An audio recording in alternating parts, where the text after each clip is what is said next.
Hello, and welcome to WWDC. I'm Siri, your virtual assistant, and today, I was asked to warm up the crowd, which should be easy since the high will be 75 degrees. Thanks for that. So, here we are, in San Fran, the ATM of Silicon Valley, if you developers need investors to finance your app. I found 396 venture capital firms fairly close to you.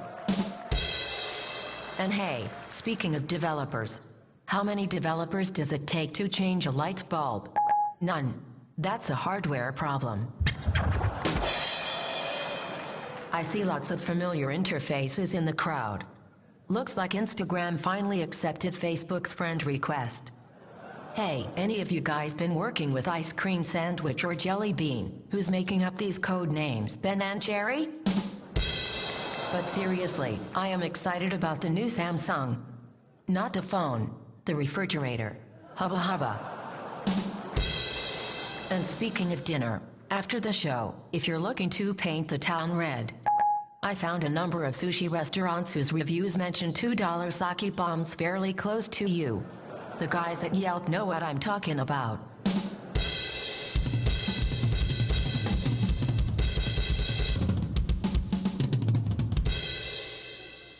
Wow, iPad really crushed it.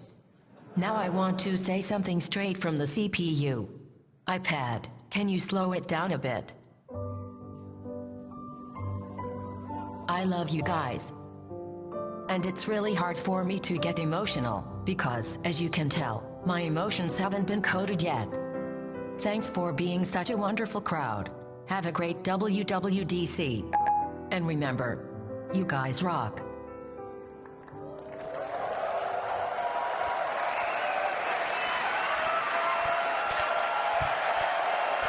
Good morning. Good morning. Good morning. Good morning. Thank you. Thank you. We have a great week planned for you and some really cool stuff to show you this morning. This is our 23rd WWDC. Yes, it's older than many of you are. It's the longest running developer conference that we're aware of anywhere, and it's sold out in record time. Just an hour and 43 minutes. 2 years ago, it took us 8 days, and we thought that was really quick. This is truly a worldwide conference. There's attendees from over 60 countries here, representing the vast majority of the world, and we have a great week planned. Over 100 sessions, and over 100 hands-on labs, so you can take in your code, get some help tuning it, or get just about any question you might have answered. We also have over 1,000 Apple engineers here. We've closed Apple for the week. So if you have any questions, they are here to help you. Please take advantage of them. I'd like to get started this morning by giving you just a few updates on the App Store. The App Store is the most vibrant app ecosystem on the planet. And the size and momentum are just phenomenal. We now have over 400 million accounts on the App Store.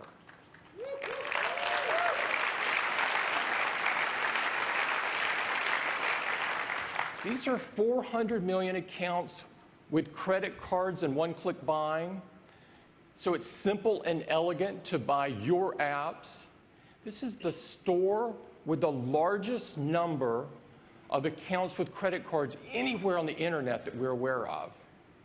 And thanks to you, we have over 650,000 apps in that store.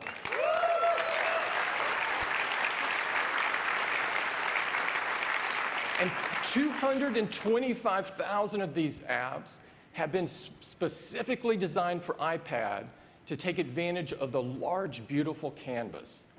This compares to just a few hundred for our competition. Now, customers love the buying experience, and they love the incredible apps that you've created. And I'm very pleased to announce a new milestone in the App Store. customers have now downloaded an astounding 30 billion apps.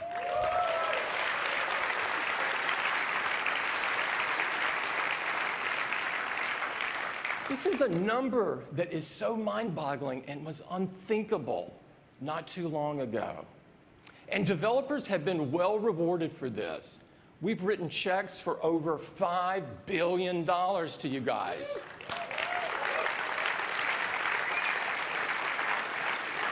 It's becoming an economy in and of itself. The App Store now operates in over 120 countries around the world, and I'm pleased to announce that beginning later this month, we're adding an additional 32 countries so that you can sell your apps in 155 countries.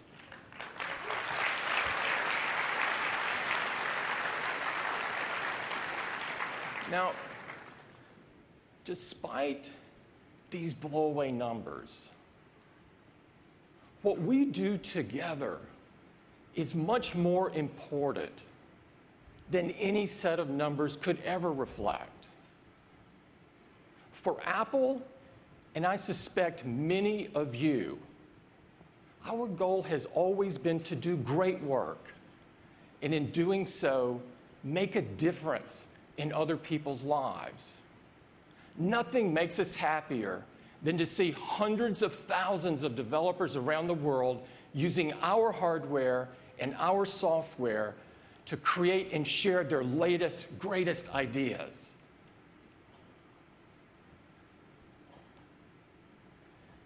And there are such heartwarming stories out there of what the combination of our incredible devices and your amazing apps have made in people's lives. We've prepared a video to highlight just a few of these, and I'd love to run it for you this morning. Let's roll the video.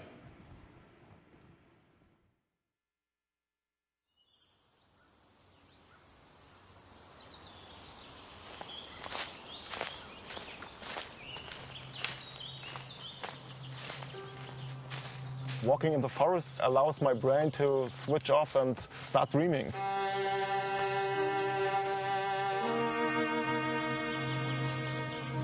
I lived next to this huge and lovely forest, but I couldn't walk in this forest because the problem is that I couldn't find my way. Nearest favorite. 186 meters. When I discovered Ariadne GPS app, I could walk independently for hours and hours. I think the word adventure is the best description. A real blind adventure.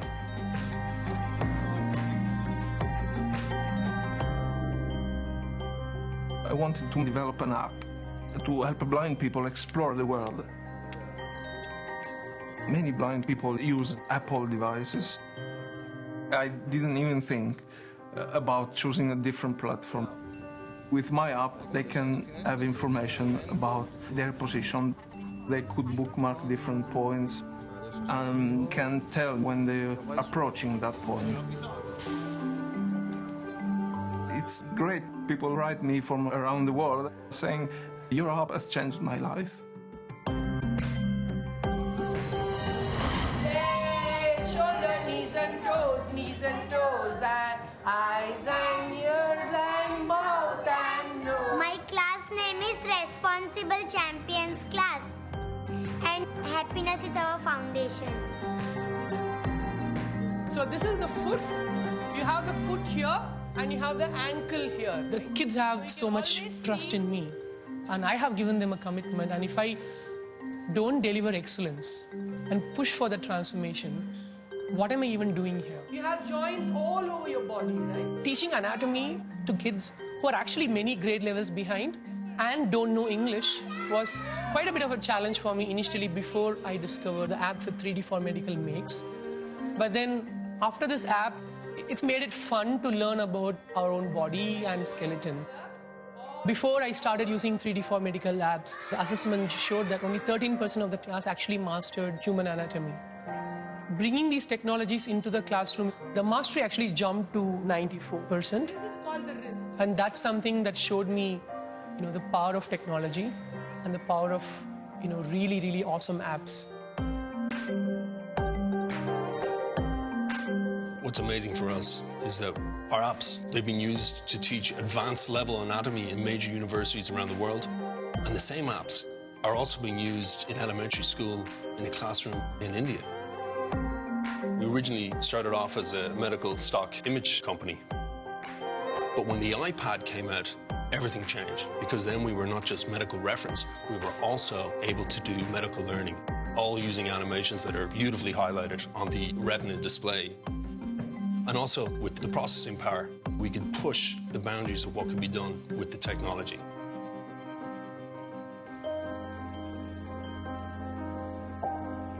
Over the last 3 years, I bet we've had 200 guests sleeping in this little treehouse from all over the world.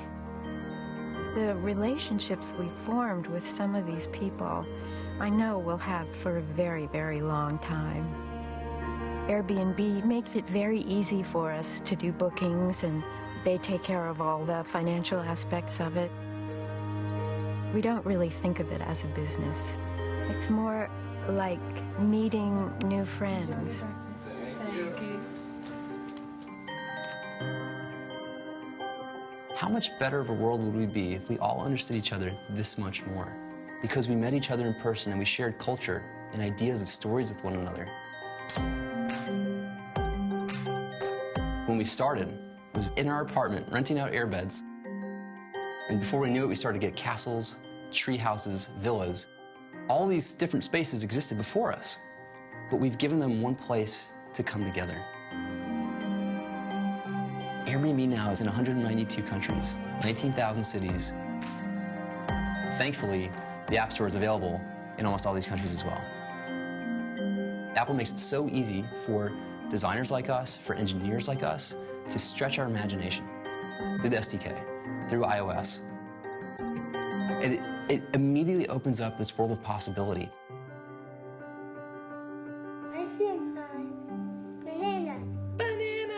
Mackenzie's speech is somewhat difficult to understand. Her palate doesn't work the way that it should. In the world of speech-language pathology, the iPad is a tool that's definitely been embraced. We use the Tokabook apps to facilitate her describing skills. Is a yellow circle. Good job. I think the coolest thing about those apps are that they're so engaging and so fun. Kids don't realize that they're actually working on particular skills. They become a real toy for her, a tool for me, but a toy for her. It's really fantastic to see what we have created has made a difference in people's lives. Those reactions and words we hear are more important than any downloads. We looked at the data that was out there, and the obvious choice was to develop for iOS.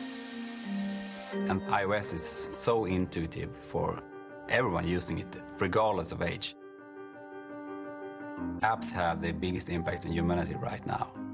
It feels fantastic that people can find so much happiness and use for apps. 1 year ago, I wouldn't be able to imagine that I could walk independently for hours and hours through this forest. This is a miracle. When I will grow up, maybe I can do a business or I can be a teacher. Thank you, Tokaboka, for enriching our lives. Thank you, 3D for Medical, for making me a better teacher. Thanks for bringing the world to us. Thanks for helping me get into college. Thanks for making bedtime easy. Thanks for keeping me in shape. Thanks, PlanGrid. Thanks, Sketchbook. Thanks, Travel. Thank you. Thank you. Thank you. Gracias. Thank you for giving me my freedom back.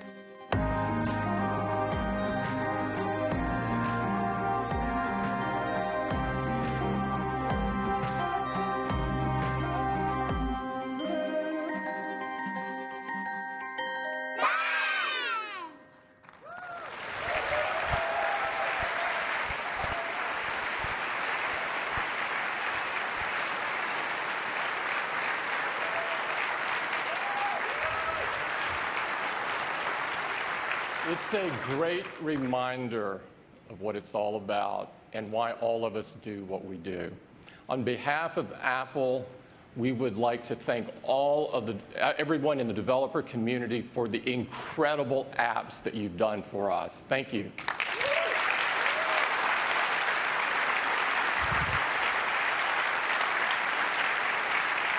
Now, we love giving you a platform and a store to realize your dreams. And the teams at Apple have been hard at work to deliver even more innovations so you can take your ideas even further. Today, we're announcing exciting new changes in our notebook lineup and major releases of OS X and iOS, the world's most advanced desktop and mobile operating systems, making them even better so you can make even more amazing apps. So let's get right to it. I'd like to invite Phil Schiller on the stage to share with you some exciting changes in our notebook lineup. Phil? Thank you.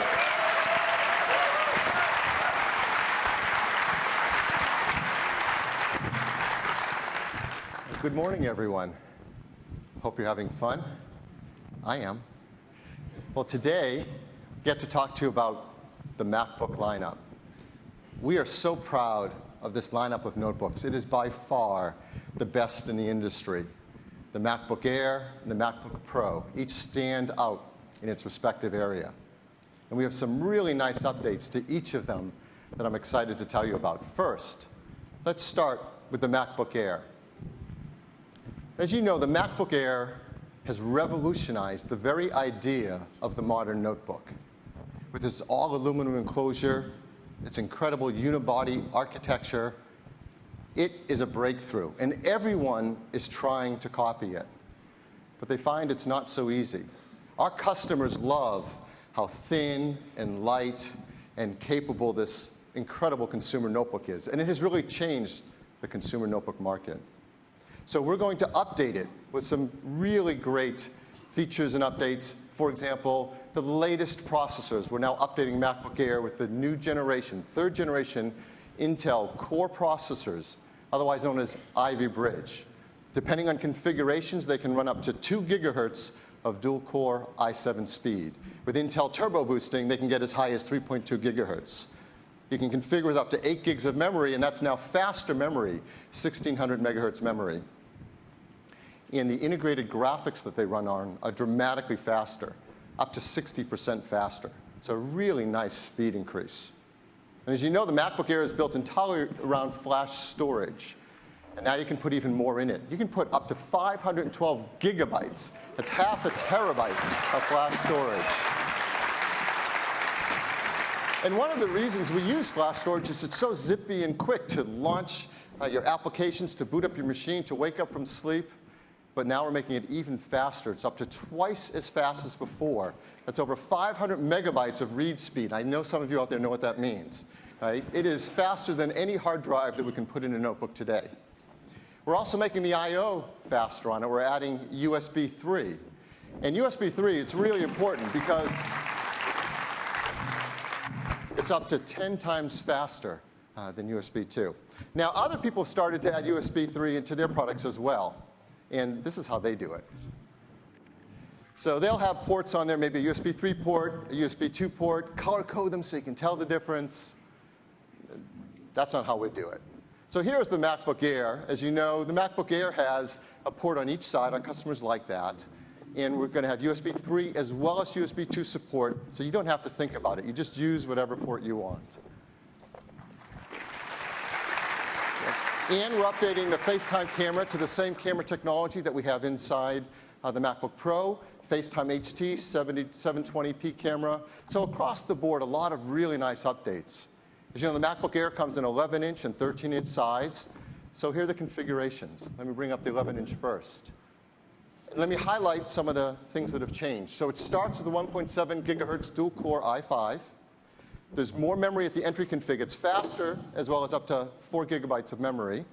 And we've got the integrated graphics, now 60% faster. And of course, faster flash, faster USB, and the prices are $999 and $1099. That's $100 less expensive than before. And here are the 13-inch configurations. You see they start with a 1.8 gigahertz dual-core i5, faster memory, faster graphics, faster USB, and $1199 and $1499, both $100 less expensive than before. So that's the update to the MacBook Air. And best of all, start shipping today.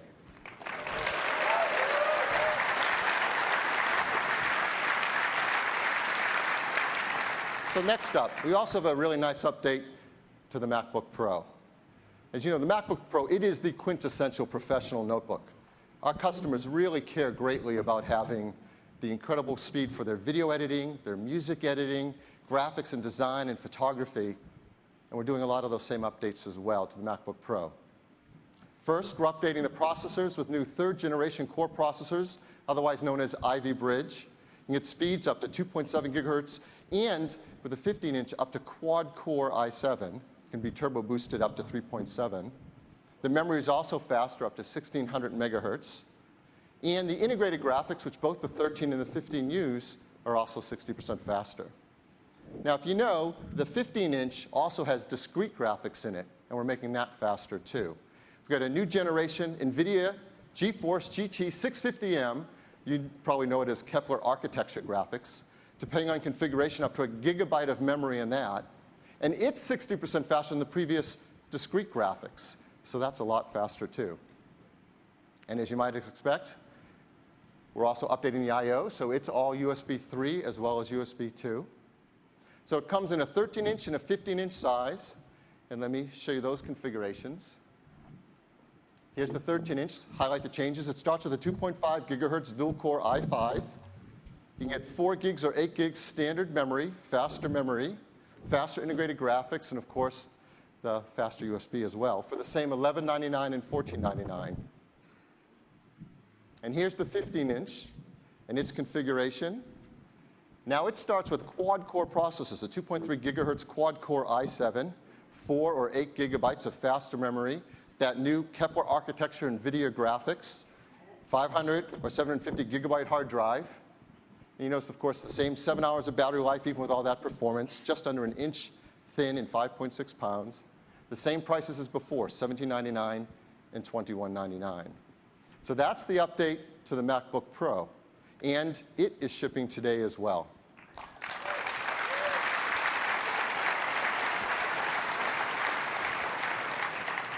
So across the board, MacBook Air, MacBook Pro, all updated today, all with faster processors, faster graphics, faster memory, faster storage, faster flash storage, faster USB 3. I mean, nobody turns over their entire line as quickly and completely as we do at Apple. And we're really proud of the engineering team and the work they do to do this quick so that you can get the exact product you need.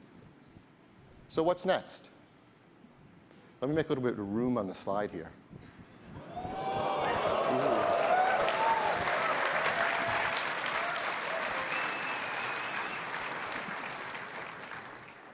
You know, with the MacBook Air, the engineering team did something really bold.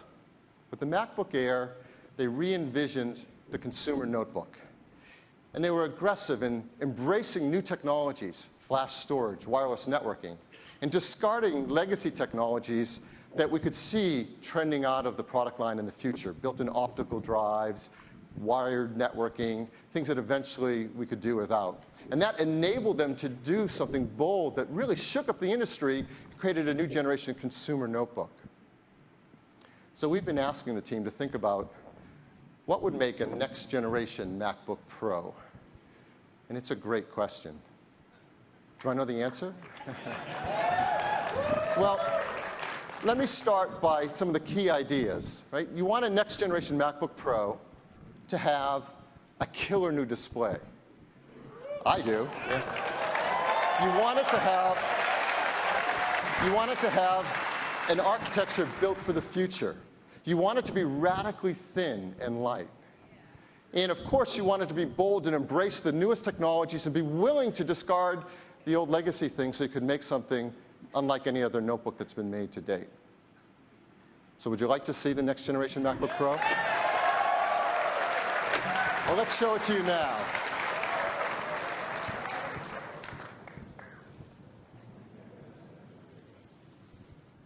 So the next generation MacBook Pro is the most beautiful computer we have ever made. Well, the first thing you're going to notice from the front, it's dominated by an amazing, magnificent new display. There's never been a notebook that is this gorgeous. But really, if you want to be shocked, let's turn it around to its side and see what it looks like from the side view.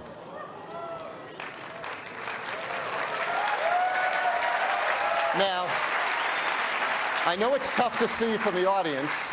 You know, the challenge shows something so thin and light and small from so far away. But just to give you a little context, here's my finger next to it, right? It's thinner than my finger. I mean, even with its closed it is, because that display is so radically thin.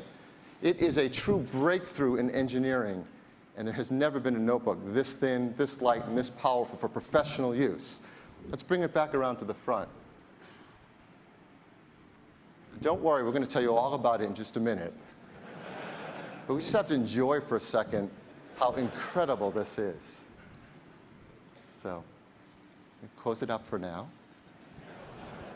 And let me go up to the slides and tell you some more about this incredible product. So the new next generation MacBook Pro is 0.71 inches thin. That is remarkable.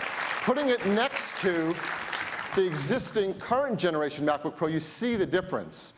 It's a quarter thinner, but it's a dramatic amount. In fact, let me bring the MacBook Air next to it. And you see, it's about as thin as a MacBook Air. That is incredible. And its weight, it weighs just 4.46 pounds, under 4.5 pounds. It is the lightest Pro notebook that we have ever made, even just lighter than the 13-inch MacBook Pro today. But probably the most amazing thing about it is this gorgeous display that it's built with. It is a breakthrough in display engineering.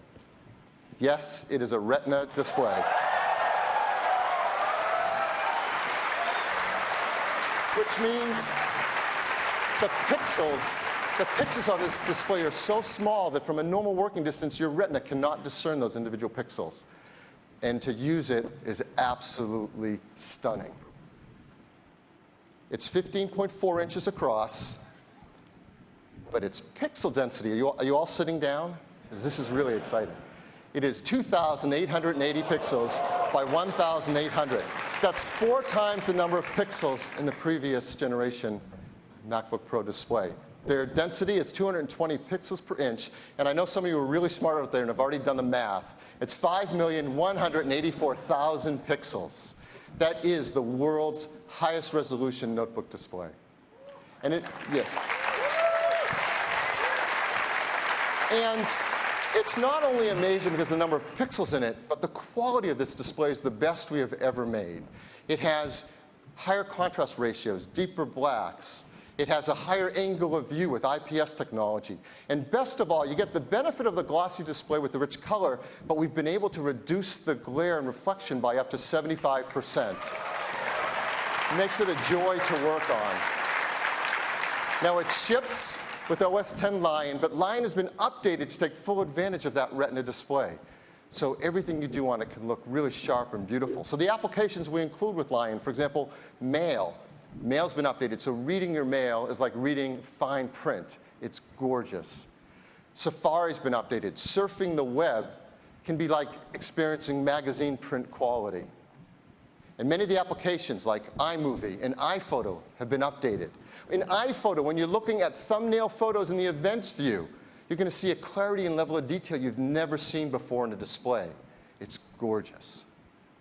And not only the included applications, but we're also updating our professional applications as well to take full advantage of the Retina display. We have a major update to Aperture, our professional photo application. And this is a breakthrough for a photographer. If you love working with photos, not only has the whole UI been updated in every element for the Retina display, but you're now looking at 4 times the resolution of your photos as you work on them. It is absolutely a breakthrough event for photography. And Final Cut Pro 10 is being updated for it as well. And this is remarkable. Because of the density of that Retina display, That video area you see up on the top right in Final Cut, that is 100% pixel for pixel 1080p HD video right there in that window. That means there are over 3 million pixels left over for your magnetic timeline, for your video bins, for your effects. And it also takes advantage of the amazing performance of this machine. You're going to be able to have up to 9 simultaneous streams of ProRes video or 4 simultaneous streams of uncompressed video. It is incredible performance. Now, applications do have to be updated to take advantage of this Retina display. If they aren't, we can pixel double them and make them the proper size, but they don't get the best effect until they do some extra work. So we've been working with some key developers to give them a look of this incredible machine and this amazing display, and they're doing some work that's phenomenal. Let me give you a couple examples. Adobe Photoshop. The great team at Adobe is doing amazing work on a version of Photoshop that will just be jaw-dropping. The resolution on that Retina display is just breakthrough. So if you like working with Photoshop, this is going to be an amazing experience. Autodesk is work on a new version of AutoCAD that takes advantage of the Retina display. And it allows a level of detailed work and design never possible in a notebook before. And if you think it's all just hard work and no play, there are some great games being created for it as well. This is Diablo 3. I know a few of you play this game. And you're going to see a gaming experience with this resolution unlike any you have ever seen before. So all throughout, this display is a breakthrough and makes possible a next-generation notebook unlike any other. Well, inside is just as amazing as that display. Everything inside this next-generation MacBook Pro has been reinvented, especially to drive an incredible design and incredible performance. Let's take, well, before I take the bottom off, isn't the bottom of our computer prettier than anyone else's top of their computer? Well, let's take it off. So this is the inside. You're the first to see the inside of the new generation MacBook Pro. It is a stunning work of engineering. You obviously can see that the inside is dominated by a battery pack. Because to drive that Retina display and all the performance you're about to hear about in something so thin and light takes tremendous work on battery technology. And luckily, our engineering team understands how to do breakthrough work in asymmetric battery pack to take advantage of every millimeter of space. Well, here are a few of the things on the inside. What you're going to find inside is the fastest processors we can put into a notebook. Quad-core i7 processors, up to 2.7 gigahertz. But you're going to find inside not only the fastest memory you can put in, but more of it. You can figure with up to 16 gigabytes of 1600 megahertz memory. Inside, it's, of course, the new generation fastest graphics we can put into a notebook, the new Kepler architecture, with up to a gigabyte of video memory. And, of course, it's built around flash storage. If we're going to look forward, that is the proper thing to build it around. And you've just heard how much faster flash is, but now you can configure with up to 768 gigabytes of internal flash storage. That's 3/4 of a terabyte inside of storage faster than any hard drive we can put into a notebook. So this amazing display, all these high performance components. How's the battery life? We're really proud that we're getting up to 7 hours of battery life with 30 days of standby, so you can really do your work on it. Let's take a look at the ports on it.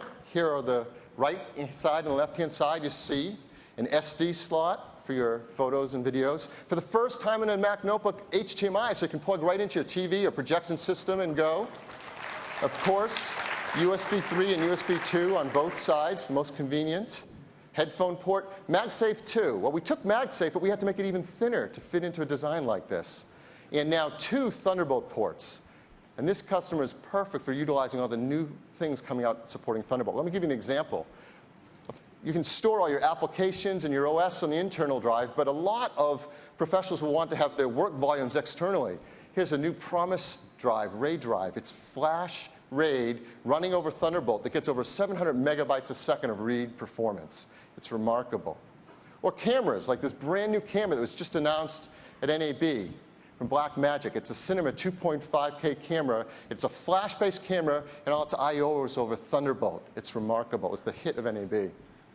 And we can support legacy technology over Thunderbolt, ride it right on top. So we're creating some adapters to help customers. For example, a Thunderbolt to Firewire 800 adapter, yep, if you need that, and a Gigabit Ethernet adapter as well.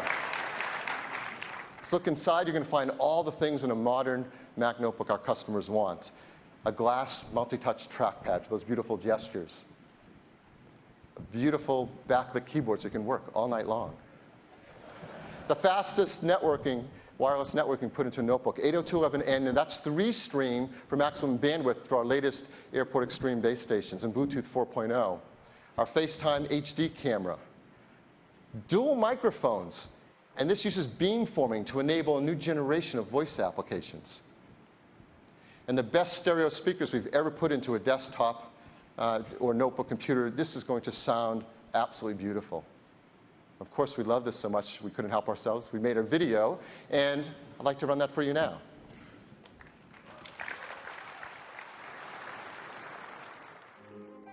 To create something that's genuinely new, you have to start again. And I think with great intent, you disconnect from the past.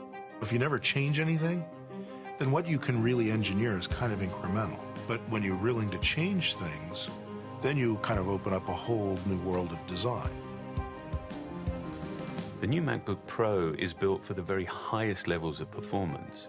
It's incredibly powerful and yet remarkably portable.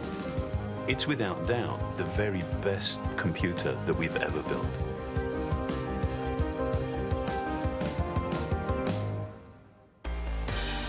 We focused on the features that matter most to notebook users, and we made huge leaps. For the first time, we're bringing the Retina display to the Mac. It's the highest resolution display we've ever put in a notebook. With a resolution of 2880 by 1800, this display has over 5 million pixels. That's 3 million more than an HD TV. At this resolution, on this screen size, pixels just seem to disappear. You see an extraordinary level of detail in your photos. And typography looks amazing. It's sharper than a printed page.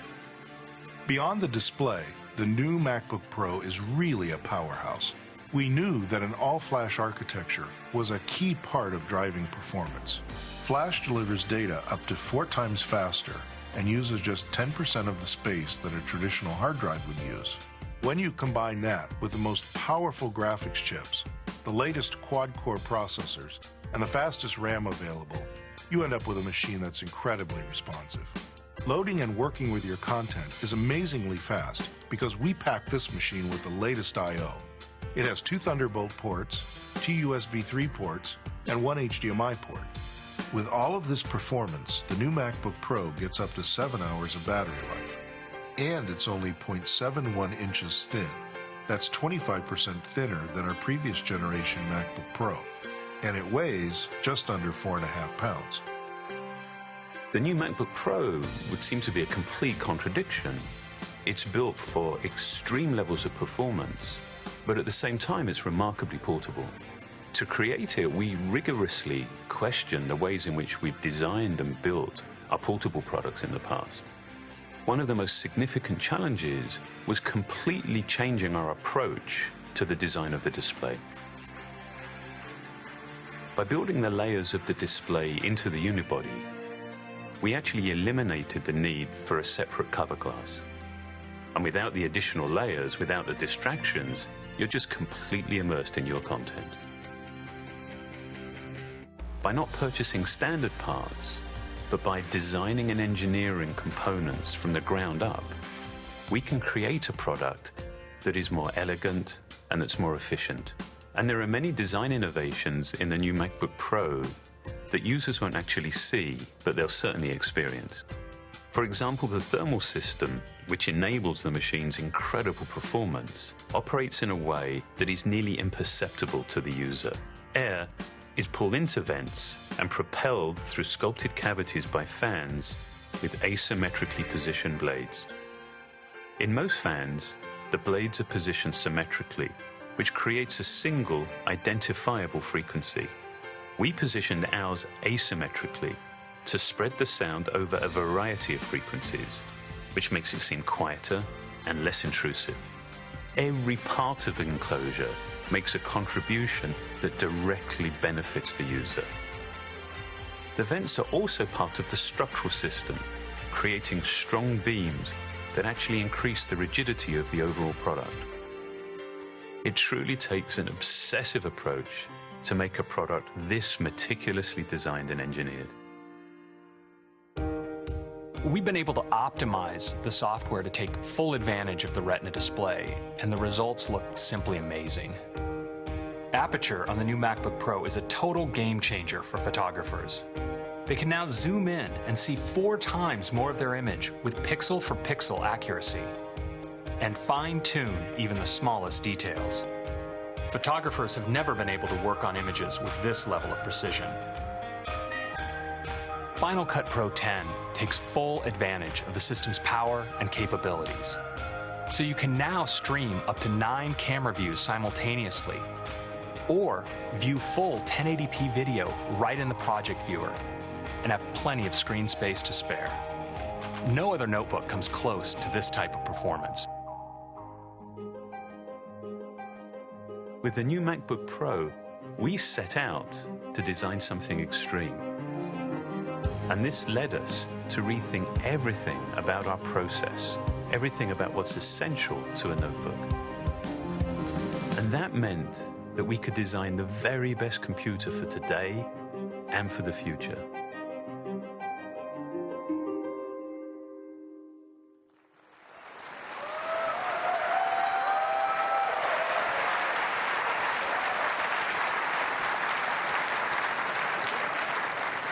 So the next generation MacBook Pro with Retina display. Let me tell you about its starting configuration. Of course, you can configure other items as well. It begins with that Retina display, a 2.3 gigahertz quad-core i7, a full 8 gigs of 1600 megahertz memory, NVIDIA GT 650M with a full gigabyte of onboard video memory, 256 gigabytes of that fast flash storage, full 7 hours of battery life, and under 4.5 pounds, starting at $21.99. And of course, you can configure it even beyond that. Yes. So, we are proud not only of the incredible quality of the products we make, but also our work to make them environmentally friendly as well. So I want to make sure we bring up this checklist as we have in the past. It is now ENERGY STAR 5.2, arsenic-free, mercury-free glass, BFR-free, PVC-free, and of course, the glass and the high-grade aluminum is really desired by recyclers. So we're really proud of how hard the engineering team works on this aspect as well.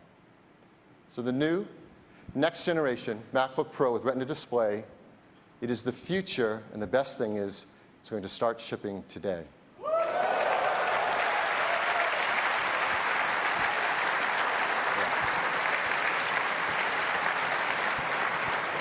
So now that completes our notebook lineup.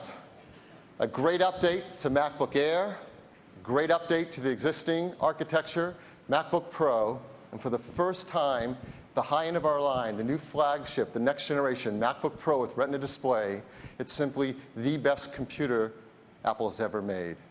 Well, next, we'd like to talk to you about OS X, and I'd like to bring up Craig Federighi to do that. Thank you.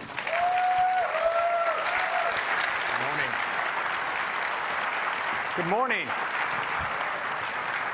So let's talk about OS X. We're on our 8th major release of OS X, continuing more than a decade of combining the power of Unix with the simplicity of the Mac. And the Mac has been doing great. We have 66 million Mac users now, triple what we had just 5 years ago. Our latest release is Lion. And Lion was the first release distributed electronically via the Mac App Store, making it easier than ever to purchase, download, and install OS X. And the results have been fantastic. We've had 26 million copies shipped to date, making it our best-selling release ever. In fact, 40% of OS X users are running Lion. And that's a level we achieved in just 9 months. As a basis of comparison, Windows 7 took 27 months to get to that same level. And now, less than 1 year later, we're here to announce Mountain Lion. With Mountain Lion, our mission remains the same: to deliver the world's most advanced operating system for notebook and desktop computers, with an interface optimized for multi-touch trackpads and mice. And at the same time, Lion makes it more natural than ever to work with the other new devices in our lives. Now, Mountain Lion is a major release with over 200 new features. And this morning, I'd like to detail just 8 for you. And we're going to start with iCloud. Now, since its introduction in October, iCloud has taken off like a rocket, with 125 million registered users. With Mountain Lion, we had the opportunity to build support for iCloud right in. So when you sign into your new Mac with your Apple ID, we automatically configure all of these applications to work with iCloud. And so whether you're working in your mail, with your contacts, your calendar, all of your content is up to date across all of your devices. And with Mountain Lion, we introduced 3 great new apps optimized for iCloud. Messages, which brings iMessage for the first time to the Mac, Reminders, and Notes. But we're also bringing integration for your document-based apps in Mountain Lion with a feature we call Documents in the Cloud. Now, Documents in the Cloud does 2 important things. First, it provides a simple new way to access and organize your documents. When you launch an app like Pages, it comes up with a document library of all the Pages documents you have in the cloud, organized chronologically, so the newest ones are easy to find right at the top. And second, Documents in the Cloud makes these document libraries available and up to date across all your Macs and all of your iOS devices. Now, we've adopted Documents in the Cloud on all of our key document-based applications, like Pages, Numbers, and Keynote, and system apps like Preview and TextEdit. And we have a developer SDK so that developers can add the support in their apps as well. Well, that's iCloud, and I'd like to give you a quick demo now.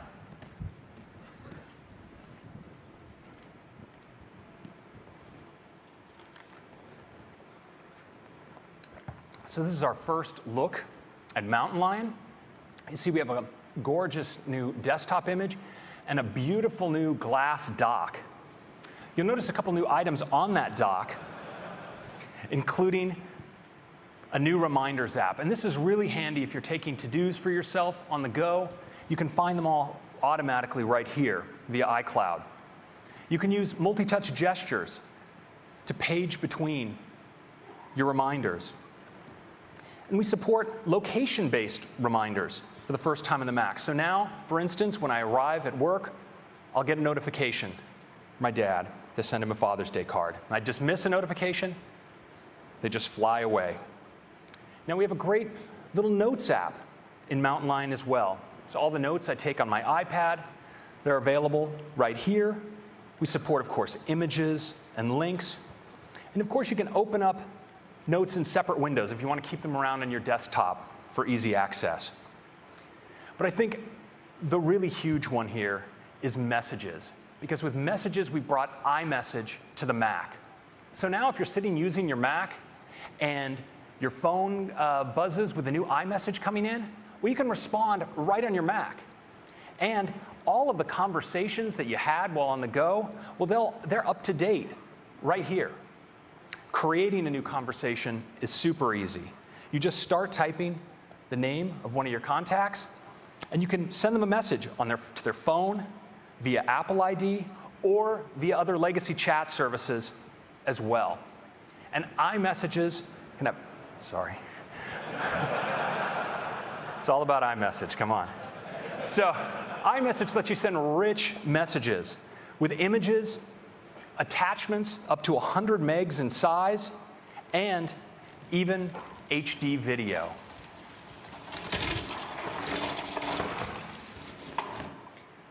And that's iMessage. Next, I want to show you Documents in the Cloud, because it makes it really easy to find the documents you're looking for. So if I want to find Numbers documents, where would I go? Well, I'd launch Numbers, of course, and I'm presented with my document library right there with all my Numbers documents. If I want to get at PDFs, for instance, launch Preview. And there are all of my PDFs. And if I want to add a document to that cloud library, for instance, one in my download stack, I can just drag it right in. Now it's available across all of my devices. Now I'm going to launch Pages. And I'm working here on a poster. So I'm going to open that up. Now it turns out, of course, because this is in my cloud library, that it's also available to me on my phone, where I also have a copy of Pages running. And so here on my phone, I can actually not only view, but also make changes to this document. And what I want you to do is watch what happens on the Mac as I actually go in here and go into my photo roll, make a change, replace the picture, and the Mac will actually update automatically for me. There it is. And that's just a little preview of life in Mountain Lion with iCloud. Next is a feature I think you're really going to love, Notification Center. It's coming to the Mac. So sometimes when you're using your Mac, it can decide that it has something to tell you. And in the past, each application had its own unique way of getting your attention. And some of them were somewhat disruptive. Well, with Mountain Lion, we've replaced all of this with a consistent and elegant system based on banners and alerts. So banners slide down from the top of the screen right there into the upper right-hand corner. And if you ignore them, they just slide out of the way. But you can always get back to them with 2 fingers from the right-hand side of your trackpad. You can slide out and reveal Notification Center with notifications from all of your applications. And when you're done, you just slide it back. Now, alerts are for things that you want to make sure you don't miss. So they come in the same elegant way, but they stay around until you dismiss them explicitly. Now, sometimes you may be doing something where you don't want to be interrupted by notifications. And Notification Center provides a nice little switch so you can temporarily disable those banners and notifications. And if you're presenting and you connect to a projector, we'll do it for you automatically. So that's Notification Center.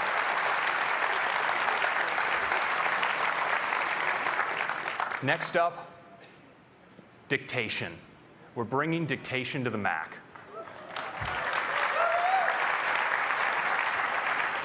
So everywhere on your Mac where you can type, you can now talk, and the Mac will do the typing for you. And because it's built into the system, it works everywhere. You can talk into your Facebook web page if you want, or even in third-party applications like Microsoft Word. That's dictation. It's that simple. Next is sharing. Mac users love to share links, images, videos.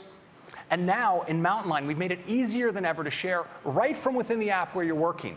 There's a share button right there on the toolbar. If you click it, we present all of your sharing options. If I want to share to Twitter, for instance, just select it, get a cute little tweet sheet, type whatever it is I find necessary to share with the outside world, click it, and like that, it's on its way. And we built sharing in across the system. So if you're in Preview, for instance, and you want to share the PDF you're looking at over messages, you can do it. If you're in any app where you can quick look, for instance, you're quick looking an image, you can post it up sharing over Flickr. And our support for sharing is more than skin deep in Mountain Lion. Support for sharing services like Twitter is built right into the operating system. So when you go into System Preferences and enter your login information, enter it just once, and any application you've authorized can access and connect to those social services. So that's sharing. Next is the new Safari. The new Safari in Mountain Lion has the fastest JavaScript engine of any browser on the planet. But the first thing you'll notice when you use Safari is the new unified smart search field. You type in it whatever you're looking for, and Safari will present you with a well-chosen top hit. Yes, this is a very useful feature. Search suggestions, and even matches automatically from your bookmarks and your browsing history. Now, sometimes what you're looking for is something that you were browsing earlier, maybe on one of your other devices. Well, now, Safari has a feature called iCloud Tabs. You just click the Cloud button on your toolbar, and you get a list of all of the pages you have open across all of your other devices, including your Macs.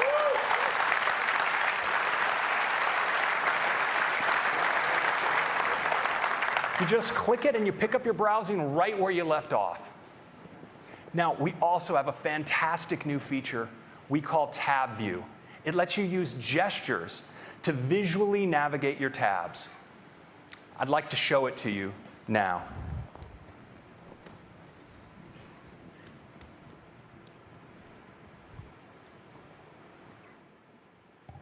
So let's take a look at the new Safari. You can see, of course, we have our unified search field right here at the top. I can type a few characters, and Safari presents me with a top hit, as well as search suggestions and bookmark and history matches. I can click. We get some Safari's lightning fast page loading. Safari also has a new scrolling architecture built on core animation, which makes scrolling just smooth and lightning fast. It's really awesome. Now, if you want to open a tab that you had open, for instance, on another computer, I can just click the iCloud Tabs button. You see all of them right there. Documents I'd open on my iPad as well as on my iPhone. I click one, I can keep browsing right from where I left off.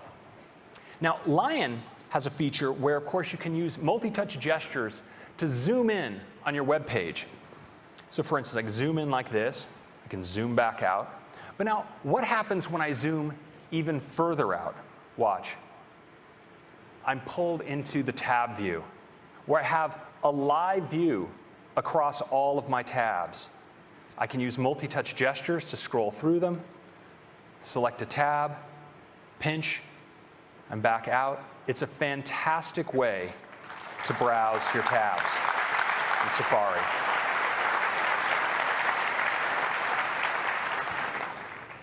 Next, I want to show you how easy it is to share in Mountain Lion. I can select here in the Share button.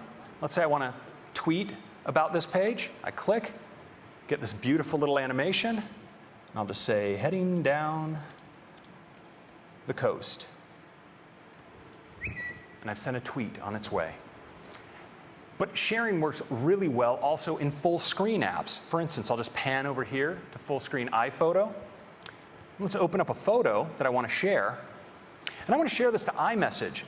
But I don't have to leave this full screen experience to do that. I click on the system-wide share button, select Messages, and I get a little messaging sheet right here. I select the person I want to send to, and just like that, I've sent a message.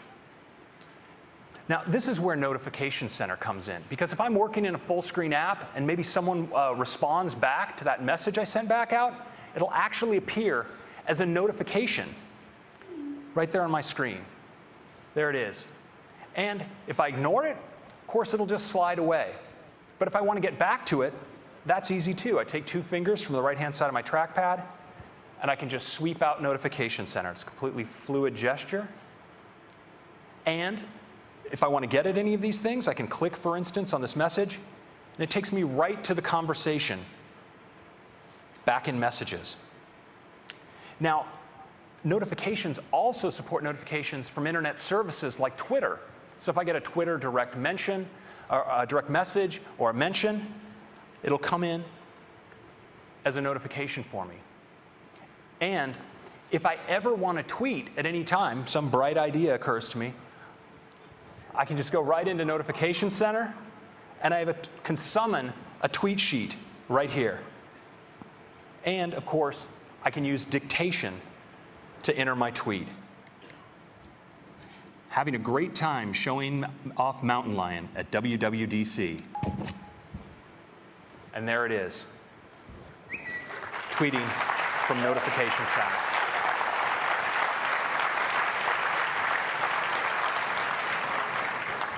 So next, I want to introduce you to a new technology in OS X that we call PowerNap. It's a great name, isn't it? So, you know, we all love using our Macs, but wouldn't it be great if when we weren't using them, they were still working for us? Well, now with PowerNap, they will, because PowerNap keeps your Mac up to date while it sleeps. It fetches your email, keeps track of calendar and reminder updates, and even fetches your photo stream.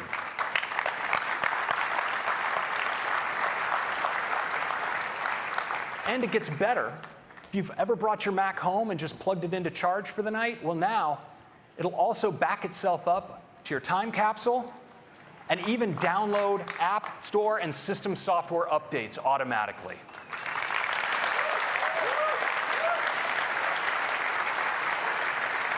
So PowerNap automatically refreshes data. Its operation is entirely silent. It doesn't even spin up your fans. It goes easy on your battery, and it's compatible with recent MacBook Airs, as well as that gorgeous new MacBook Pro with Retina display. That's PowerNap. Next is AirPlay mirroring. AirPlay mirroring, yes. AirPlay mirroring is absolutely the easiest way to get whatever's on your Mac up on a projector or television. You just go up to your Mac, to the AirPlay menu in your Mac menu bar. It shows you any Apple TVs that are nearby. You select one, and instantly you're mirroring that content in up to pixel for pixel 1080p resolution. This is fantastic for the classroom, for the meeting room, of course for your family room. And we also support sending audio to AirPlay-enabled stereo receivers and speakers. That's AirPlay. And finally, it's going to be really nice. And finally, Game Center. You know, with the introduction of the Mac App Store, we've experienced a renaissance of gaming on the Mac. And we're making it even better by bringing Game Center from iOS to the Mac. And with Game Center on the Mac, you have your same Game Center account with all of your Game Center friends, where you can track all of your achievements and also keep track of all your games, both iOS 10 and iOS games. But of course, Game Center is ultimately all about gaming. And we support both turn-based and head-to-head gaming, both Mac to Mac and cross-platform iOS to Mac over Game Center.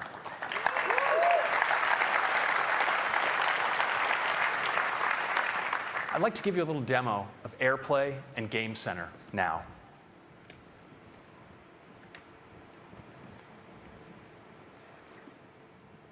So the first thing I'd like to do is show my Mac screen, and then let's also summon my Apple TV, so you can see that as well. And you'll notice up here on my Mac's menu bar, I have an AirPlay menu, and I can select this Apple TV. When I select it, instantly my Mac display is mirrored to the Apple TV in 1080p. Now, the rest of this demo is going to be viewing this content entirely over AirPlay. Of course, I can do anything I would normally do on my Mac when I'm on AirPlay, for instance, launch Game Center. And here I see my Game Center account, as well as all of my, as well as all my, like I chose that, right? And I can also see all of my Game Center friends.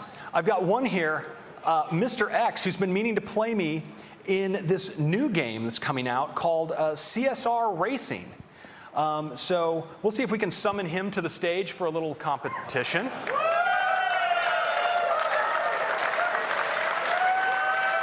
Okay. This is looking a little more serious than I was anticipating. So Mr. X here is actually working on an iPad. And on his iPad, he can invite me to play this game, CSR Racing, which is an upcoming title from Natural Motion. And when he does, you notice I get, of course, a notification in Notification Center. I click on it, and I'm instantly launched into the game.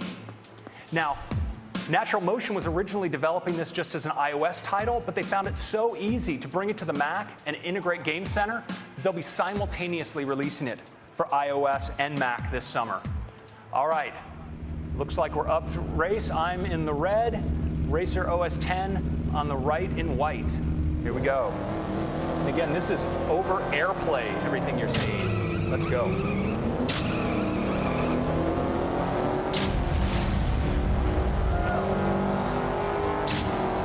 All right, I think I got you. Oh. Well, I guess with an outfit like that, he was sure to win. Okay.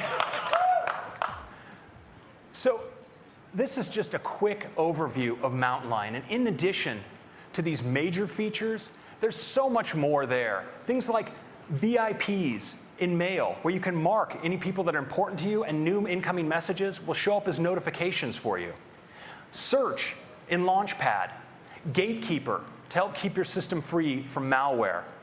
And offline reading list, where in Safari, if you add things to your reading list, you can still read them later, even when you're disconnected from the internet. But one area I want to highlight especially are some features we're adding for China. The Mac has been growing fantastically in China, and we have some wonderful features that we think are going to make it even more popular there. We're really improving our Chinese input method for pinyin. We're providing a new Chinese dictionary. We're adding 8 new fonts that are great for creating beautiful documents. In Safari, we're adding support for Baidu as an optional search provider, and adding sharing support for the Sina microblogging website, as well as video sharing to Youku and Tudo. And finally, we're making it really easy to set up your Mac with China's top email services. So those are a few features for China. But of course, yeah, it's going to be important. Get your apps ready for China. So Mountain Lion is also a fantastic release for developers with over 1,700 new APIs. So you can add sharing, Game Center support, notification support, new high DPI APIs, and gesture APIs to add those great multi-touch swipes to your apps. So Mountain Lion, we're going to be delivering it to customers next month via the Mac App Store. And you know, while Lion was priced, I think, very aggressively at $29.99, we want even more people to get their hands on Mountain Lion. It's going to be just $19.99.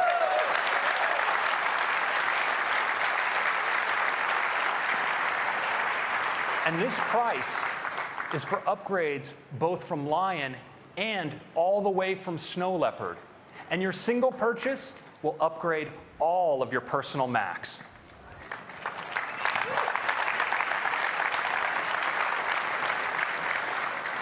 Finally, for those of you who buy a new Mac starting today, I bet there are going to be a few, your upgrade to Mountain Lion will be free. And all of you WWDC developers, today you get access to a near final developer preview, so you can get all your apps ready for Mountain Lion when it ships next month. That's Mountain Lion.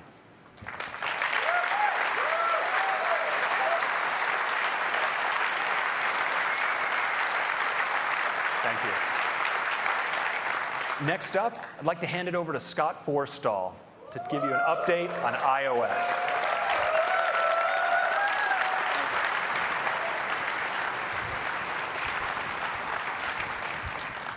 All right, let's talk about iOS. I find it incredible that through the end of March, we have already sold more than 365 million iOS devices. And what I find almost equally amazing is that more than 80% of our customers are running the very latest version of iOS, iOS 5. Now, if you compare that to the competition,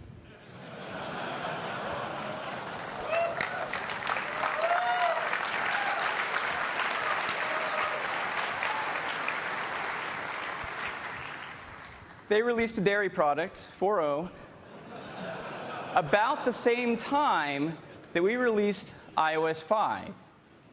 And about 7% of Android customers are running the latest version, versus more than 80% the latest version of iOS, iOS 5. Now let me give you a quick update on a few of the features of iOS 5 that made it a great release, starting with Notification Center. Already, 84 of the top 100 social apps are pushing notifications. In fact, we're sending around 7 billion push notifications every single day. We've already sent more than 1.5 trillion, that is trillion, it's the first time I think we've seen this number up here, more than 1.5 trillion push notifications already. It's just amazing. Notification Center. Next is iMessage. We have more than 140 million iMessage users.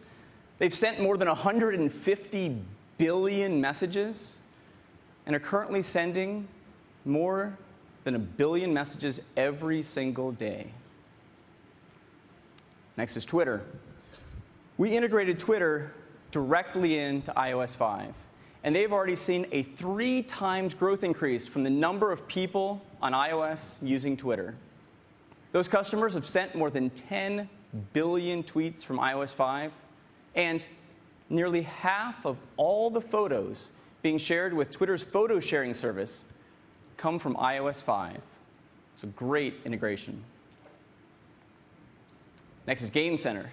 Game Center is a great gaming network. We have more than 130 million people using it. They submit 5 billion scores every single week. And 2/3 of the top 100 games integrate with Game Center. And all of this results in some very, very satisfied customers. More than 75% of our customers check the top box for very satisfied, compared to less than 50% for the competition. Now, one of the reasons that our customers are so satisfied is that every single year since the original iPhone, we come out with a new OS full of great quality, amazing features. And this year is no exception, so I'm very happy to announce iOS 6.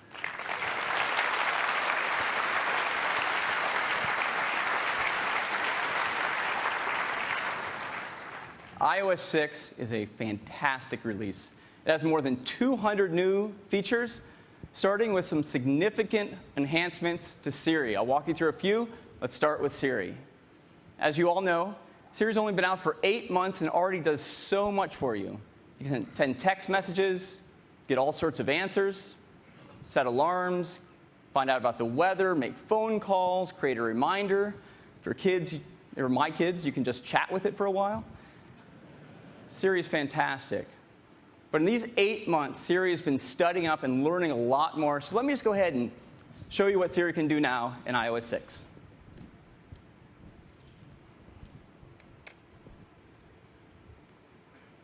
So here I have a phone running iOS 6. The first thing that Siri has learned in the last 8 months is all about sports. So you can ask questions like, what was the score of the last Giants game? The Giants were downed by the Rangers yesterday. The final score was 5-0. So this looks great. We have this great scoreboard. I have to say I like the scores against Texas a little better during the World Series. But great sports scores, ask of Siri. You can also ask about individual players like this. What is Buster Posey's batting average? Buster Posey has a batting average of .290. So you can see, you get player cards and player stats. It's very cool. You can also ask about standings. What are the National League standings? Here are the standings for the National League. So you can scroll down here, see the Giants there in second place. So Siri knows about baseball. Siri also knows about basketball. So I can ask, who is taller, LeBron or Kobe? LeBron James appears to be slightly taller.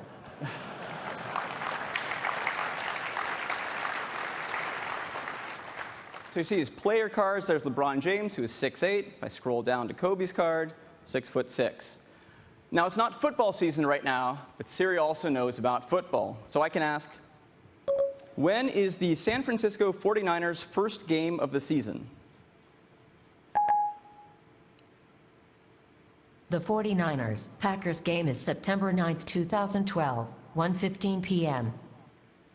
So the entire schedule right there is just awesome. So Siri knows about sports. Next up, Siri's learned a lot more about restaurants. So I can ask, find a great place for dinner. I found 15 restaurants. 14 of them are fairly close to you. I've sorted them by rating. So you can see we have a lot more information about restaurants now, the average price of a menu item, the type of restaurant. If I go ahead and choose one of these, I'll choose Millennium. You can see all sorts of information about the restaurant. We have maps here. We've partnered with Yelp, so you can see reviews right in here. Tap on that, and here's the reviews. And if you want even more information, just tap on any of these reviews, and it'll take you right to the Yelp app from the App Store. I'll go back. We've also partnered with OpenTable, so I can tap here to make reservations. Takes me again to the OpenTable app right from the App Store. Can choose a date, number of people, and make a reservation. It's that easy. So Siri knows a lot about restaurants now. Next up, Siri's become something of a movie buff. So you can ask all sorts of questions like, what movies are playing at the Metreon? Okay, I found 8 movies at the Metreon. So I can tell you what movies are playing. I'll go ahead and choose one, Marvel's The Avengers. You see we've integrated with Rotten Tomatoes, so you can see ratings and reviews. You can even tap to watch the trailer right here in Siri.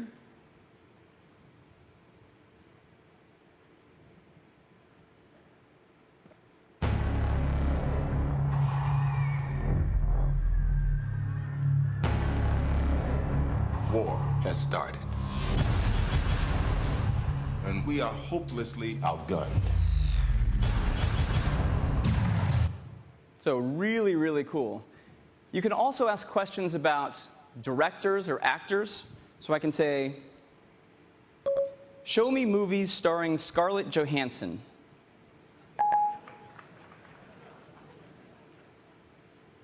I found several movies starring Scarlett Johansson. So it'll find current movies in the theater as well as previous catalog. Just fantastic. Let me show you one more thing Siri's learned, and that is how to launch apps. So now,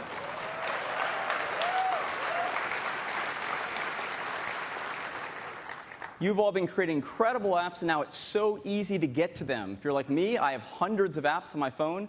Let's say I want to play a game. I can just ask Siri now. Play Temple Run. And it's just like that.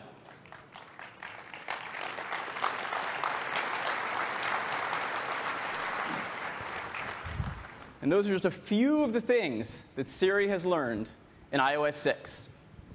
So before, Siri did so much, but now it's just incredible. Sports scores, so you can ask for football scores or basketball, both pro and college.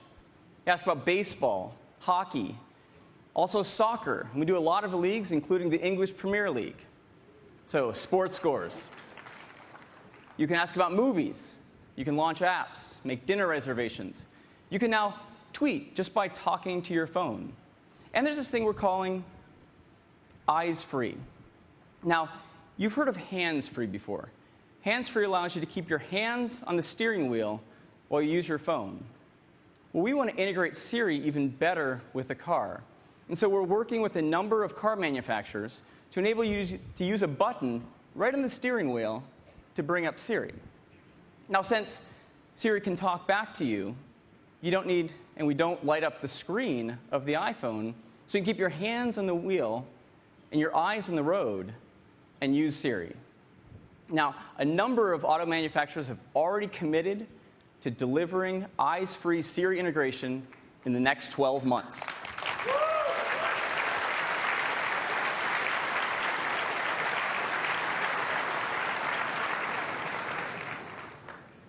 We are also taking Siri much more international.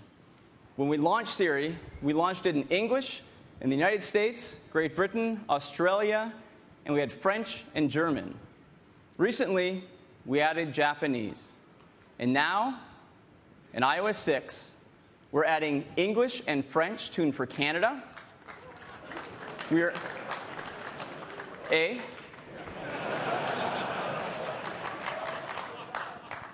adding Spanish, tuned for Spain, Mexico, and the United States. We are adding Italian. For Switzerland, we're adding Italian, French, and German. We're adding Korean. 60 countries represented here. We're adding Mandarin, tuned for Taiwan, Cantonese, tuned for Hong Kong, and both Mandarin and Cantonese tuned for mainland China.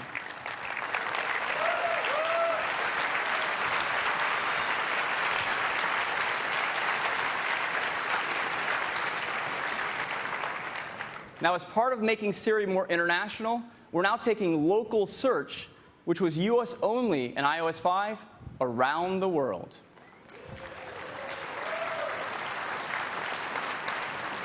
So you can now do local search even in China. And for the first time, we're taking Siri beyond the iPhone 4S, and we're bringing it to the new iPad.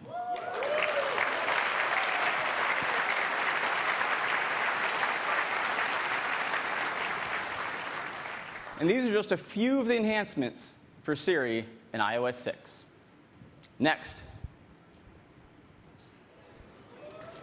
Facebook integration.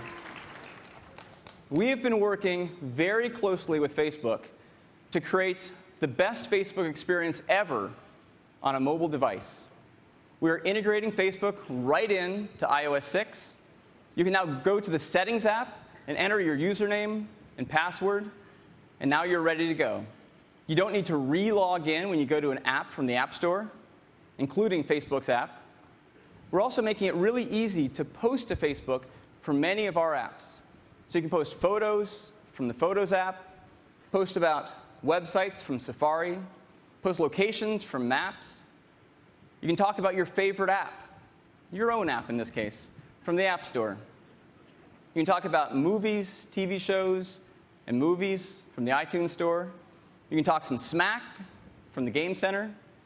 We've also integrated it right in with Notification Center, so anywhere you are, just drag your finger down from the top of the screen to reveal Notification Center, and you can tap to post to Facebook. And we've added Twitter right into Notification Center as well. We've also integrated Facebook with Siri, so you can just talk to your phone now to post to Facebook. And we've taken this deep integration and made it a public API, so it's easy for apps on the App Store to integrate with Facebook.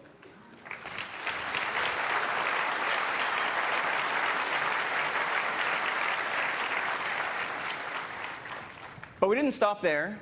We've also integrated it with the App Store. So now you can like apps and see which apps your friends like. And you can also do that for the iTunes Store with music, TV shows, and movies. And if your friends are sharing, say, a phone number or an email address from Facebook, those will appear in your contact list now, right on your iPhone and your iOS devices.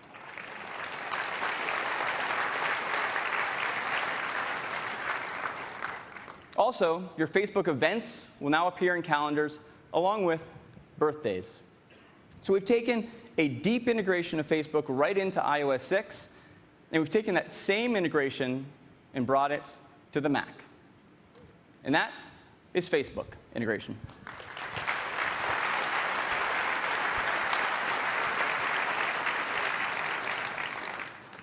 Next are some really nice enhancements to the phone app. Now, you've probably been in a meeting before where you receive a phone call and you can't answer it right then. And you wish it was easy to quickly text a message back to the person or be reminded to call them back later. Well, in iOS 6, there's a new control on the right-hand side of the incoming call. And if you slide that up, you get two new options. You can reply with a message or be reminded to call the person back later.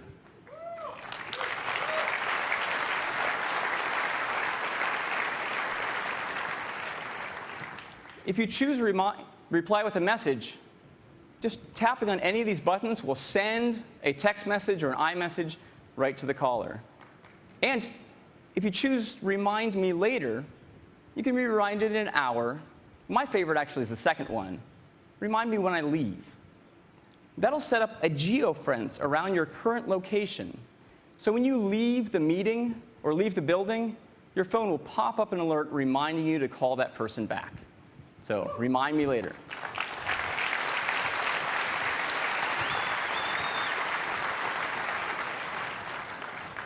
Next up is something we're calling Do Not Disturb. Now, I can see many of you are like me, and you've been awakened in the middle of the night by a text message or a push notification or an unwanted phone call. And Do Not Disturb allows you to tell your phone not to bother you with such interruptions. Now, those push notifications and text messages, they'll still come to your phone. It just won't light up the screen or make a sound to wake you up. They'll be there for you in the morning. Now, you also, with Do Not Disturb, get fine-grained control over which phone calls you'll receive. So you can choose to receive no phone calls at all, or just phone calls from your favorites, or from a group that you create in your contact list. And if you choose this last setting here, repeated calls, if someone really wants to get a hold of you and they're persistent, they call you back within 3 minutes because it's an emergency, that second call will come through.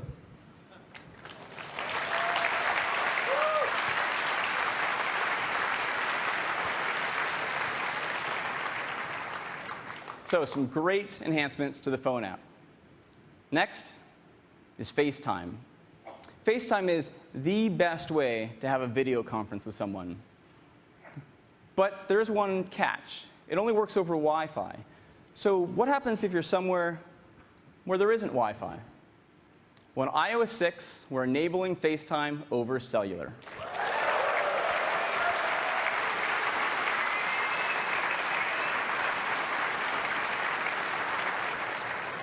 So if you have either a Wi-Fi or a cellular data connection, you can now have a FaceTime call. Also, we're unifying your phone number and your Apple ID. So if some people already know what's going to happen. So if someone calls you on your phone number with a FaceTime call, you can answer that call on your iPad or even your Mac.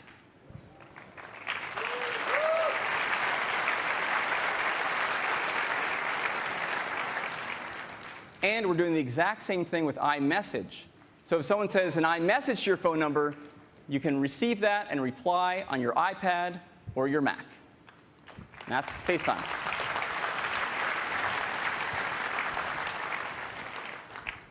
Next up is Safari. Safari is the best and the most popular mobile web browser on the planet. About 2/3 of all mobile web traffic comes from Safari on iOS, and we are making it even better.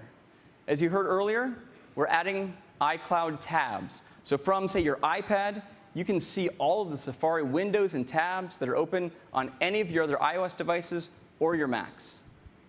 We're also adding offline reading list. So in iOS 5, we added reading list, which is a great way for you to save a story, a web story away, to read it later. And now, as soon as you add it to the reading list, we'll download and cache the story. So you can go and read that even if you later don't have internet connectivity. We're also adding the ability to upload photos right from Safari to your favorite websites.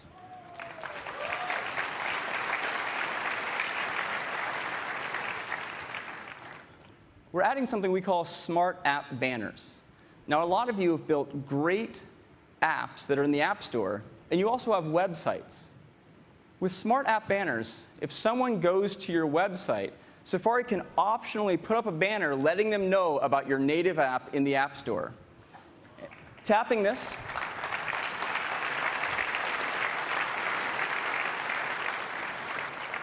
so tapping that banner takes them right to the store to download your app.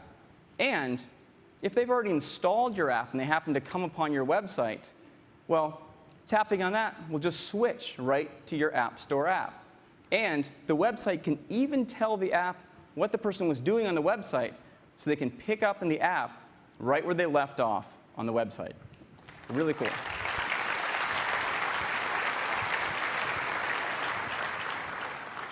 We're also adding full screen supports in landscape on the iPhone to take full advantage of the large Retina display. So some great Safari features.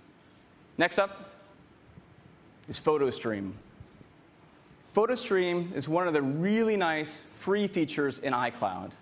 It is the best way to get all of your photos to all of your devices, iOS devices and your Macs. And now in iOS 6, we're adding shared photo streams.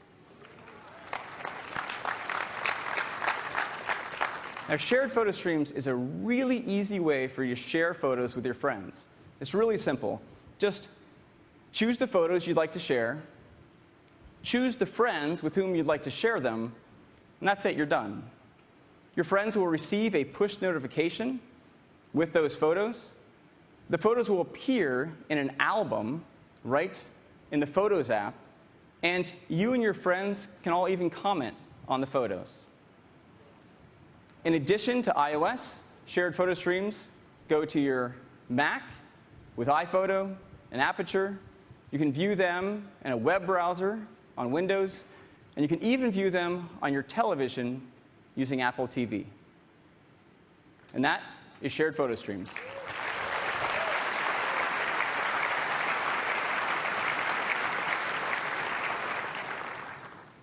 Next are some great enhancements to Mail, starting with VIPs. VIP allows you to mark someone whose messages you really want to be notified about. So once you mark someone as a VIP and they send you an email, you'll get a notification right in the lock screen of that email the same way you would for a text message. It's also really easy to find messages from your VIPs when you're looking at the message list. They have a star next to them. And we've added a VIP mailbox which gathers together all of those messages from your VIPs. And for those of you who like to flag messages, we've also added a flagged mailbox as well.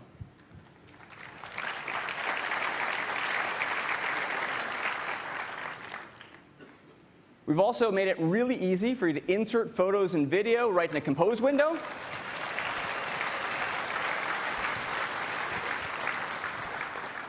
And you can now open password-protected Office docs right on your iOS device. And this last one, we added a fun new animation to pull and refresh your message list.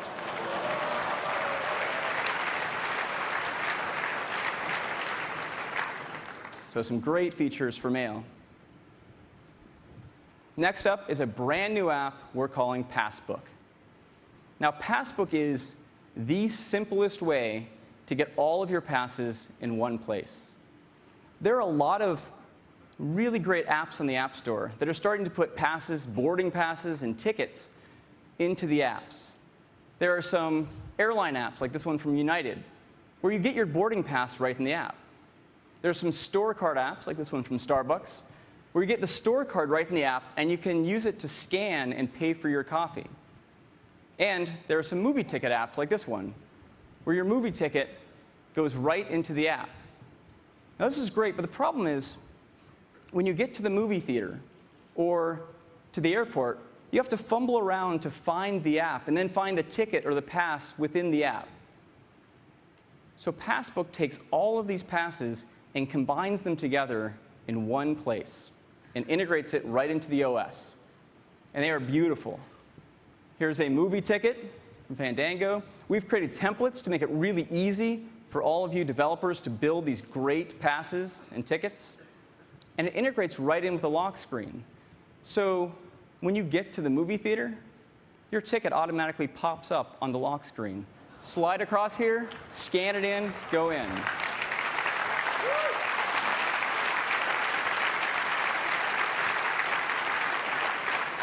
Let me go ahead and give you a quick demo of Passbook.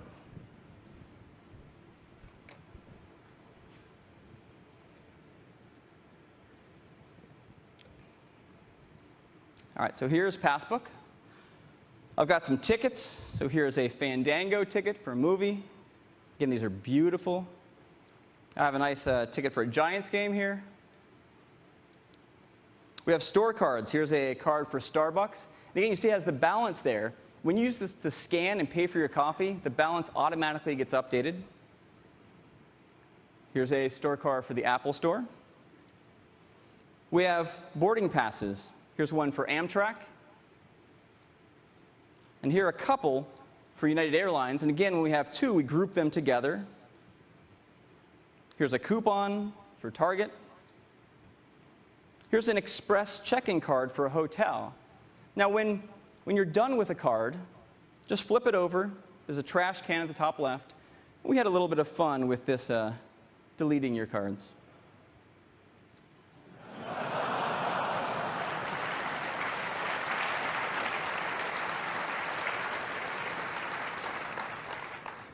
Now, as I said, this is all integrated in with the phone and with the lock screen. So if I have my phone locked, and I go to my favorite Starbucks, up comes my Starbucks card. Slide across it, brings on my card, scan, pay for my coffee, and I'm out. It's that easy. And all these cards are actually live. So if my gate changed, I just got an update for my United Airlines gate change, it comes up, I slide across here, there's my boarding pass updated, right in the app.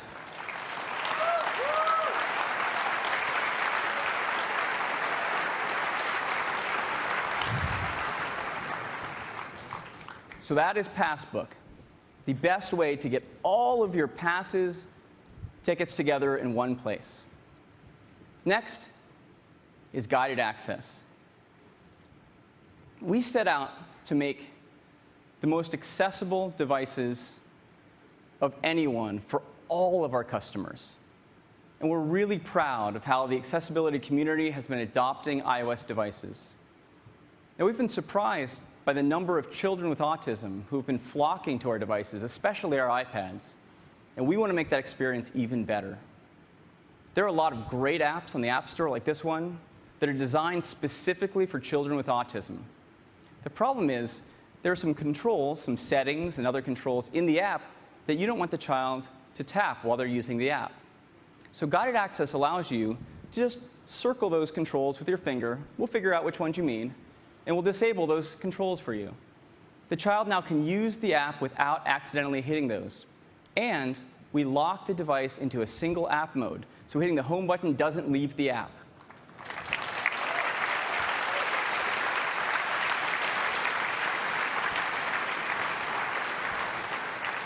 Guided access is great. It allows children with autism to learn independently on their iPad. Now, this is great beyond children with autism. It's really single app mode, and single app mode has a lot of applications. There are a lot of schools who have been adopting iPads, and some are starting to actually administer tests on their iPads. Well, single app mode allows the teacher to lock that iPad into the test so the students can't go look up the answers in Safari. And this also works great for museums who use iPads and iPod Touches for guided tours. So single app mode and guided access.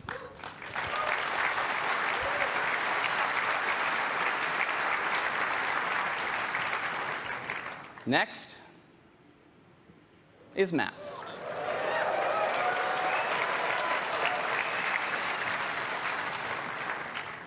In iOS 6, we have built an entire new mapping solution from the ground up, and it is beautiful.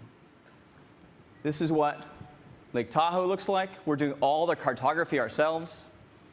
Here's New York City, San Francisco. This is a worldwide effort. We're covering the world. Here's Italy, New Zealand, Singapore, Norway, Paris. I'm going to go through every city. The beautiful, beautiful maps. Now, part of maps is local search. You have to be able to find businesses and points of interest. And so we have already ingested more than 100 million business listings around the world to make a great local search. Once you find a business, bring up the info card, and it's beautiful. We've integrated with Yelp, so you get reviews and ratings and lots of photos right in the card.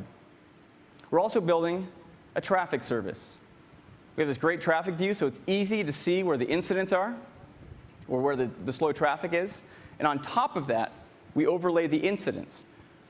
So it's easier for you to figure out whether traffic's likely to speed up in a given location anytime soon.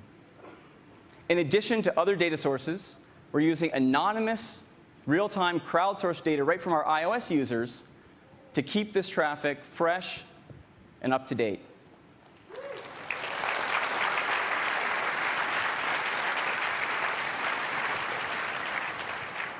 We are also building in turn-by-turn navigation.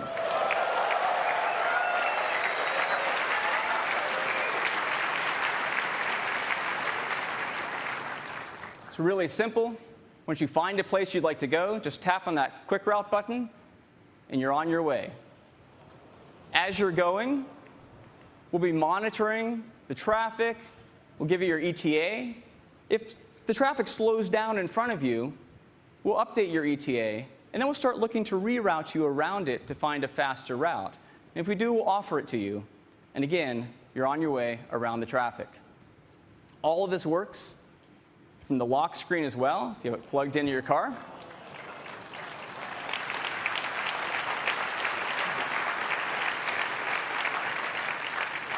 And of course, we've integrated it with Siri. So you just ask Siri to take you somewhere, and you're on your way. You can ask questions along your route, like where can I get gas? And it'll look for convenient gas stations along your route. And of course, the kids can ask the age-old question,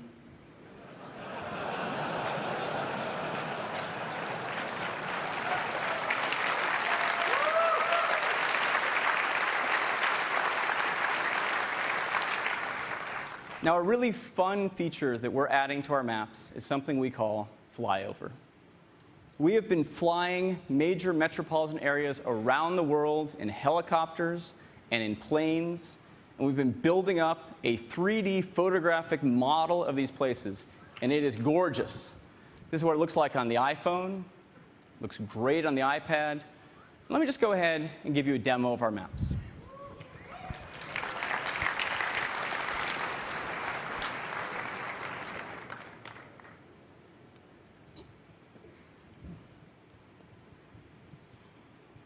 All right, so here's our maps. They're all vector-based, so everything is really fast to zoom in and out. You can rotate, and we rotate all the labels.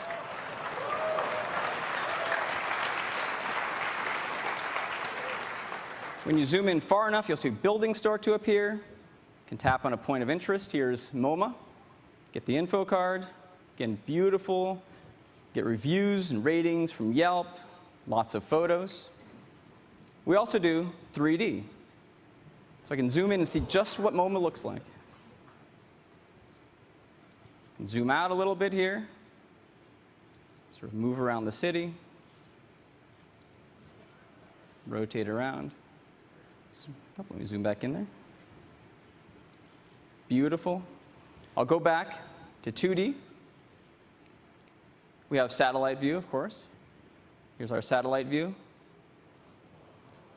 But what I really want to show you is flyover. So let's go ahead and choose the Transamerica Pyramid.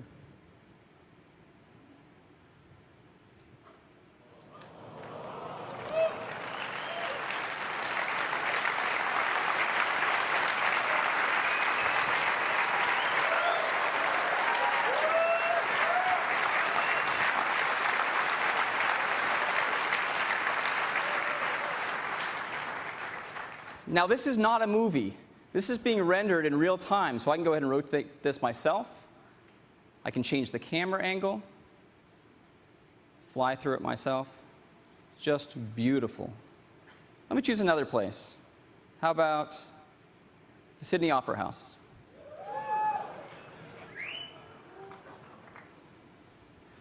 And again, I can rotate this. Let's turn it so I can look back at the city. Right behind the Opera House. I'll zoom out a little bit, change the camera angle.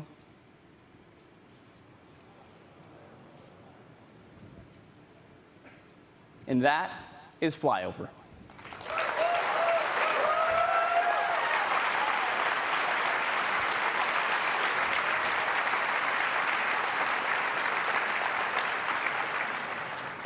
Now, the last thing I'd like to show you is turn-by-turn directions.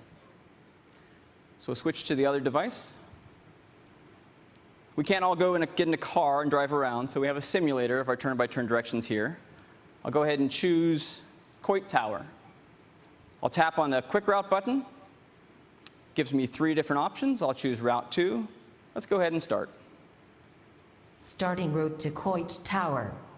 In 750 feet, turn right onto Greenwich Street. Turn right onto Greenwich Street, then turn left onto Grant Avenue. Now, you can watch this adaptive cinematic camera angle as we go through corners. In 400 feet, turn left onto Grant Avenue. When 2 turns are close together, we put both signs up for you. In 300 feet, turn right onto Lombard Street. See, we have the footprint of all these buildings correct. In a quarter mile, arrive at your destination. Now, at any point, I can get the ETA up top. It says 1 minute. The simulator's going a lot faster than you should drive in San Francisco. We'll get there faster. I can also just tap on Overview, which allows me to zoom out. I can see any part of the route at any time. Zoom in over here, just sort of pan around. Or at any point, just tap to resume. You see it coming around Telegraph Hill here. Arrived at Coit Tower. And that is turn-by-turn directions.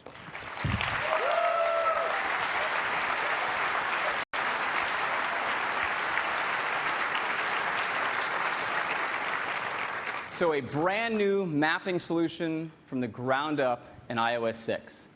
And these are only 10 of the more than 200 new user features in iOS 6. There was so much more in here. There are Game Center challenges. So now if you hit an achievement or a high score, it's easy to challenge your friends to try to beat you. We've improved the privacy controls, so you can manage whether an app has access to your contacts, calendar, or photos. We've completely redesigned the stores to make them just gorgeous and fluid and better promote your apps. We're working on made for iPhone hearing aids. We want the experience of people with hearing aids to be the best it's ever been on an iPhone. We've added per-account signatures in Mail. So if you have a personal mail account and a work mail account, you can have different signatures for each. We've added lost mode to Find My iPhone.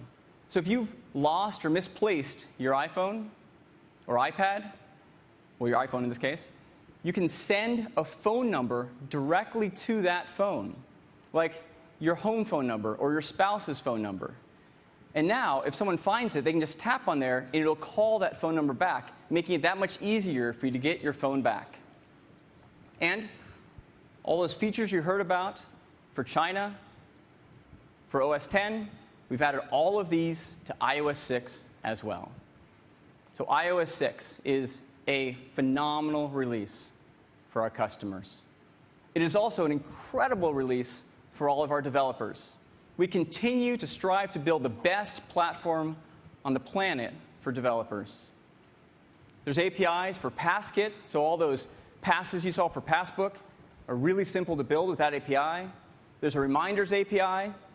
We have in-app content purchases.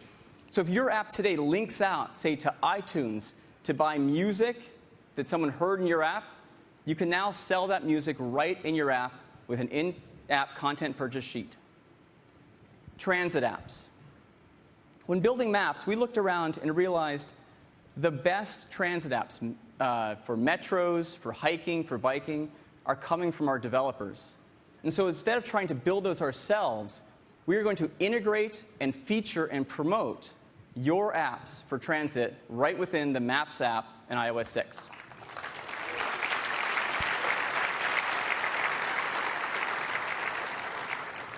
So iOS 6 is a great release for all of our developers. And we're giving out a beta of iOS 6 to our developers today.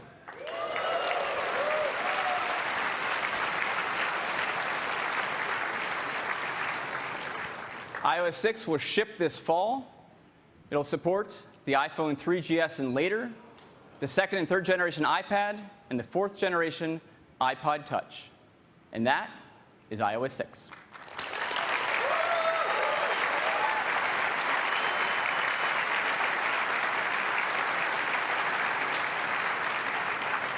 And now I'd like to turn it back over to Tim. Thank you.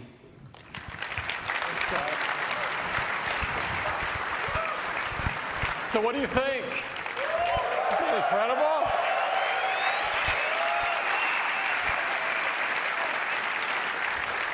You've seen some incredible products this morning. Let's review. The new MacBook Pro delivers extreme performance in a radically thin and light design with this stunning Retina display, the world's highest resolution display. It's the most advanced Mac we have ever built. OS X Mountain Lion, the 9th major release of the world's best desktop operating system, with iCloud and the new Notification Center, messages, dictation, Facebook integration. It's the best OS X yet.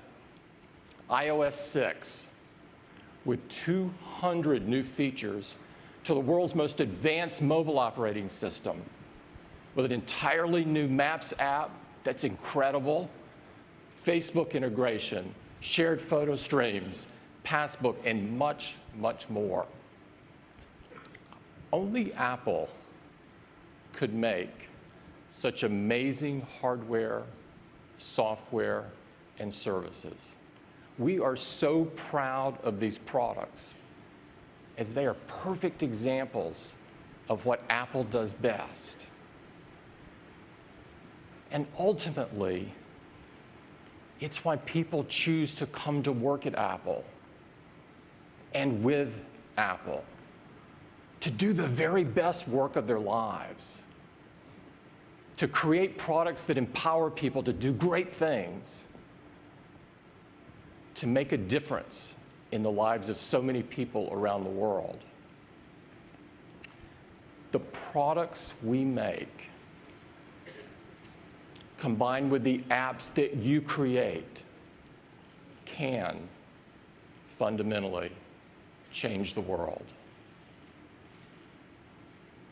And really, I can't think of a better reason of getting up in the morning. I hope you have a fantastic week. I want to wish you the best week ever, the best conference ever. Thank you very much for coming and joining us.